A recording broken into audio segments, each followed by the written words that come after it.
everyone, and welcome to today's General Hospital recap. As always, don't forget to subscribe so you don't miss any of our videos or recaps.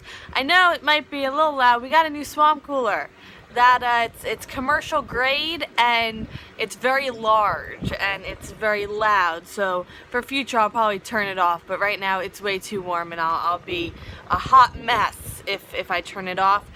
Real fast, it's going to be probably a little longer recap today, so strap in and let's get right to it. At the Metro Corp, Christina got Parker room service because she's a gentle lady, and they talk about last night and they kiss, and I'm like, Aaron doesn't deserve this, y'all. He's way too genuine. Don't hurt him. So Christina asked Parker if last night was good for her.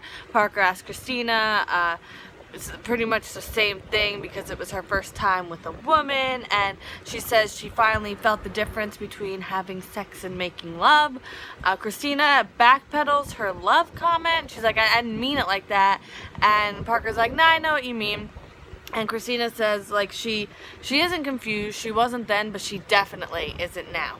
So Parker says it was just a moment. She's going to head home after the conference and go back to her life, and Christina can't go with her. Parker says that she fears she may have taken advantage of Christina, and I'm like, you think? You think you might have? Just a little bit, really? And so she's crossing lines she didn't want to cross. My bangs are a hot mess. And Parker says Christina is using her as an excuse not to explore whether or not she's gay. And Christina's like, I don't care about labels. I don't need a label. I just want to be with you. Also at the Metro Court, Morgan and Kiki wake up together. She needs to go to work. It doesn't look like she'll get there in time. So she finally gets ready for work after some early morning activities, and she's going to be late. And Morgan takes a picture of them kissing. She says she looks gross, and he says, don't talk about my girlfriend like that. And I'm like, best line. Use that line if you get a chance, because it will work. It would work on me, so there you go. So she doesn't want him to post on Instagram before she tells a few people, including her mother.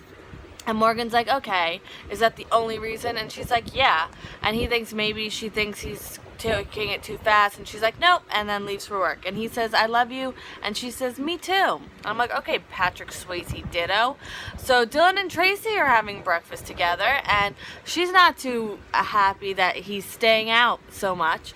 So Tracy asks if she's going to meet the young woman soon, and Dylan does not want to have this conversation, and Tracy leaves the table because she sees a friend, which you will hear about in like hot second. So Kiki is Dylan and Tracy's waitress, and she asks if they can be friends, and things can go like they were before, because they really only did date for like a second.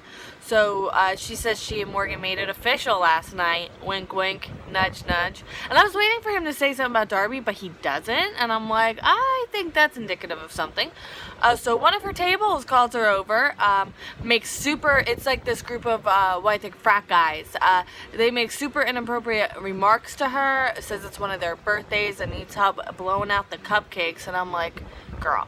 So I'm like, kick them out. Carly would have your back. So Dylan hears what they're saying and goes over. I think it's a frat name like they're talking about. I don't know. It's hard to understand. I don't think it was English because frat names are Greek. Anyway, so he says he's PCU, class of 2011, which like would make him... No, PCU class. Oh, no, that'd make him older. Okay, we're good. So something about managing there, and that he like manages at the Metro Court, and he was in whatever frat they were in too, and he says that he needs to check their IDs because some of the customers think that they're underage. So, you know, everything's cool, and then Kiki comes over with the cupcake, and he had asked like which one of their birthdays it is, and they're like, oh, actually it's no one's birthday. So Kiki was there with the birthday cupcake, and Dylan takes the cupcake and he's like, oh, too bad, and he takes a bite, and then Kiki, he pretty much shoves the rest of it into her mouth and pretty much tells him to leave. And I was like, yes. So Sonny checks in with Dr. Finn over at the bar. Dr. Finn says that he won't fabricate records or lie. He took an oath, and Sonny's like, relax. Like, we both have codes. It's cool. I'm not asking you to do. Just make sure Julian's healthy. So Tracy comes over to talk to him. He says that his medication is being handled, and Tracy still wants a backgammon rematch. Tracy sees this whole thing with Kiki and Dylan and the frat guys go down, and Kiki says, to Dylan that those jerks were bothering her all summer, and Kiki and Dylan really talk, sort of flirting, kind of, maybe, wishful thinking, could be on my part. And I'm like, oh, she's so into him, and she thanks him for the assist. At the hospital, Griffin tells Julian after a 24-hour watch he's clear to go, and Julian's like, I bet you wish I was terminal. And I'm like, okay, drama queen. So Griffin also gives him the divorce papers Alexis left, and really doesn't sugarcoat anything or show him any sympathy. And Julian's like, well, father or priest, are you gonna lecture me on the sanctity of marriage? And Griffin's like, in this case, I believe God's on your wife's side. And I was like, oh my god, drag him. Sassy priest, sassy doctor. There's nothing I don't love about Griffin. I love every aspect of him. Bring Duke back so he can enjoy every aspect of him. Okay. Oh my goodness. This is like the episode of Amazing Lines. Anyway, so Griffin catches Dr. Finn looking at Julian's chart and is like, hey, he's not your patient. And Dr. Finn's like, I have to sign off on anyone. Whatever. Yeah, he makes it up. Making it up as he goes along. So, Dr. Finn wants Griffin to back off of this whole you look sick thing, and Griffin's like, I'm just worried, and then kind of underhand threatens to report his illness, and Dr. Finn's like, I have nothing to confess, like, bye. So Julian's employee comes in, and Julian says he needs more stuff to postpone the arraignment until Ava gets back so he can use her connection with the DA to get bail, but he doesn't know when Ava's going to be back, and looks like it's not going to be anytime soon, because let's move on to Cassadine Island. So Lulu wakes up. They're concerned because of the gunshot, and they haven't seen anyone, and it's been like 8 hours, and I would be like just not, oh my goodness, I don't know.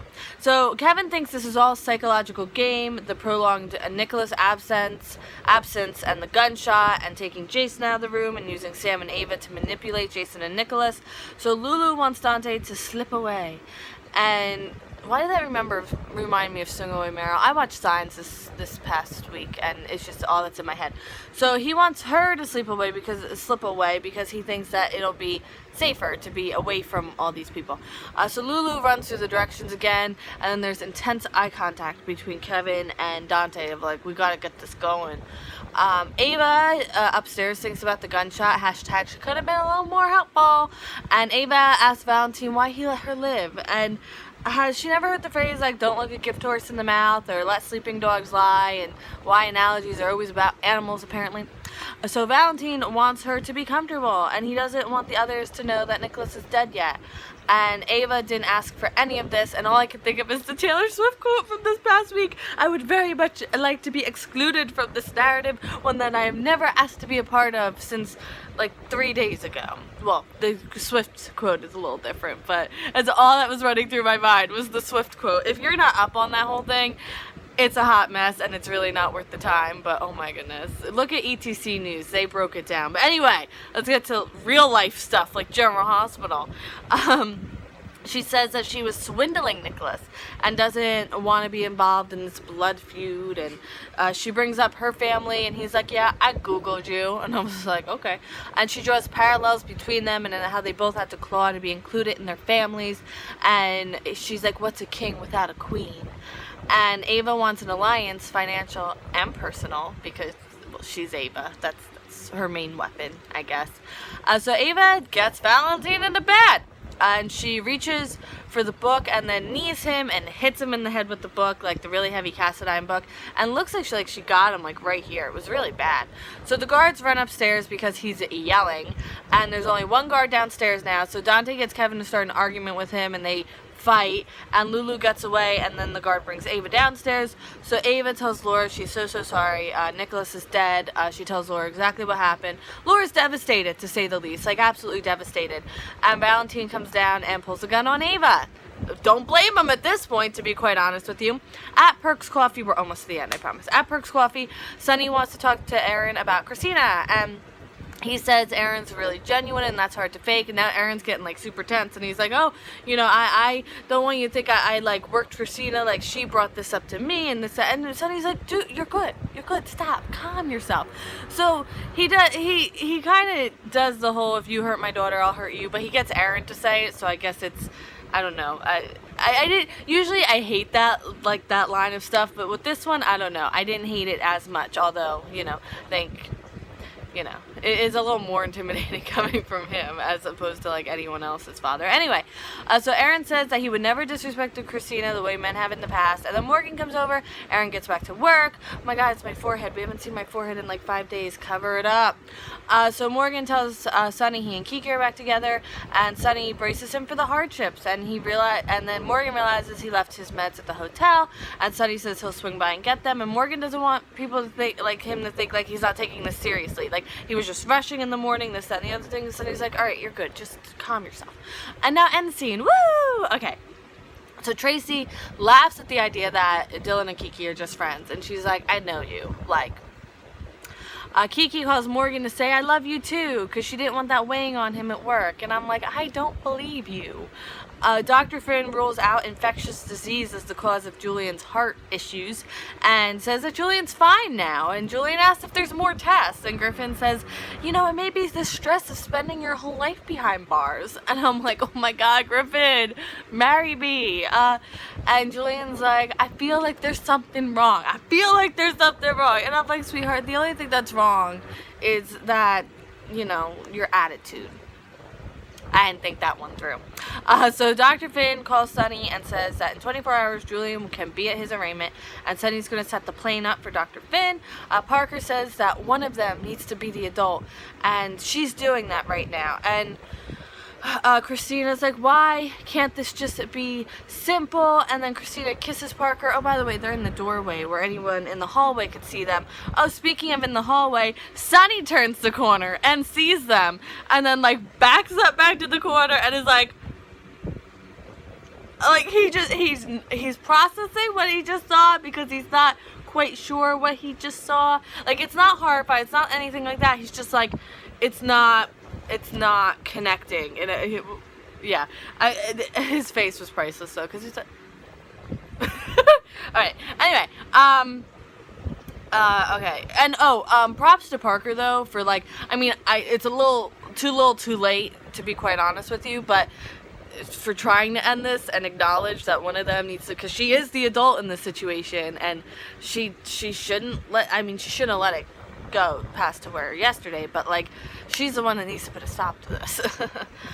So Lulu is in the tunnels. She followed every step but thinks she's lost, and then she trips over a skeleton, as you do. Laura stands up to Valentine. She says Nicholas would have welcomed him into the family because he was different than other Cassadines, and Valentine is just like Mikos. And then Jeannie Francis is like 1,000,000% intense, and like she was, oh my goodness, like I thought she was, like, I felt like she was yelling just at me, and I like regretted all of my life choices. Oh my goodness, like I was convinced that I had killed her son, and like she's yelling at me. It was intense. Let me give her an Emmy just for that scene. Give Jeannie Francis like 50 Emmys just for that scene. So then Valentine is like, alright, I'm going to show you what happens when you don't cooperate, and he shoots at Laura, but Kevin jumps in front and takes the bullet, what looks like right around here, and then Dante charges a guard, and it ends with Laura dramatically looking at Kevin, who has this gunshot, and it's just, all hell has broken loose on Cassadine Island. So, have fun for Monday, right? Alright, thank you so much for watching today's video. Don't forget to vote for Plot Twist of the Week. Again, can we pick the weeks, or can we pick the weeks? Because, I mean, there's like 3 right there, but there's more. Oh my goodness, have fun with that. For me, at least, the top nominees are Hayden and Liz, Secret Sisters. Carlos has a twin brother. I know they didn't say they're twins, but they look just alike. Ha!